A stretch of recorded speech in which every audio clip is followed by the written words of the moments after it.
ಈಗ 1.5 ಕೋಳಿ ಮಾಂಸ ಮಾಡಲಿಕ್ಕೆ ಇಷ್ಟು ತಗೊಂಡಿದ್ದೇನೆ: ಕೊತ್ತಂಬರಿ ಸೊಪ್ಪು, ನೀರುಳ್ಳಿ, ಕಾಯಿಮೆಣಸು, ಬೆಳ್ಳುಳ್ಳಿ ಮತ್ತು ಇದು ಮೆಣಸು ಎಲ್ಲ ನೋಡಿ ಗೈಸ್, ಇಷ್ಟು ತಗೊಂಡಿದ್ದೆ. ಇದನ್ನೀಗ ಎಲ್ಲ ಒಳ್ಳೆ ರೀತಿಯಲ್ಲಿ ಎಣ್ಣೆಯಲ್ಲಿ ಫ್ರೈ ಮಾಡುವ. ಎಲ್ಲ ಈಗ ಫ್ರೈ ಮಾಡಿ ಆಗಿದೆ. ಇನ್ನು ಇದನ್ನು ಗ್ರೈಂಡರಿಗೆ ಹಾಕುವ. ನೋಡಿ ಗೈಸ್, ಎಲ್ಲ ಸರಿಯಾಗಿ ಫ್ರೈ ಮಾಡಿ ಆಯಿತು. ಇನ್ನು ಗ್ರೈಂಡರಿಗೆ ಹಾಕುವ. ಮಸಾಲೆ ರೆಡಿಯಾಗಿದೆ ನೋಡಿ, ಹೇಗೆ ಕಾಣ್ತಾ ಇದೆ ಅಂತ ನೋಡಿ.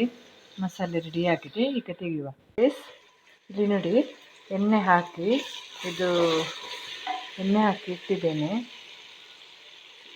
ಎಣ್ಣೆ ಹಾಕಿ ಕೋಳಿ ಮಾಂಸಕ್ಕೆ ಪಾತ್ರೆಯಲ್ಲಿ ಎಣ್ಣೆ, ಟೊಮೆಟೊ, ನೀರುಳ್ಳಿ, ಬೇಸೊಪ್ಪು ಹಾಕಿ ಇಟ್ಟಿದ್ದೇನೆ ಗೈಸ್. ಈಗ ನಾವು ಕೋಳಿ ಹಾಕುವ. ಇದು ಸರಿ ಕೆಂಪಗಾಗಿದೆ ಗೈಸ್. ಈಗ ನಾವು ಕೋಳಿ ಹಾಕುವ.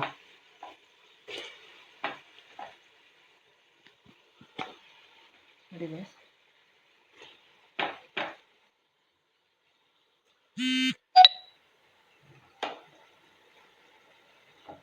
ನೋಡಿ ಗೈಸ್, ಕಾಣ್ತಾ ಇದೆ ಅಲ್ಲ?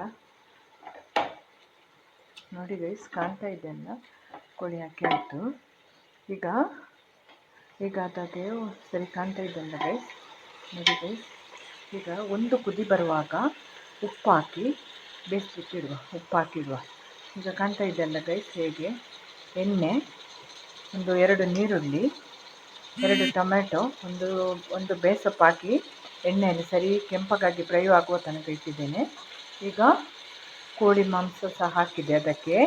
ಈಗ ಸರಿ ಬೇಯಲಿ, ಒಂದು ಕುದಿ ಬರಲಿ, ಮತ್ತು ಉಪ್ಪು ಹಾಕುವ, ಮತ್ತೆ ಬೇಯಲಿ ಅಲ್ಲಿ.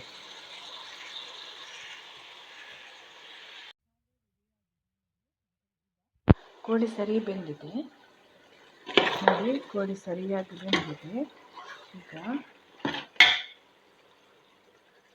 ಕೋಳಿ ಸರಿಯಾಗಿ ಬೆಂದಿದೆ. ಈಗ ಇದಕ್ಕೆ ನಾವು ಮಸಾಲೆ ಹಾಕುವ.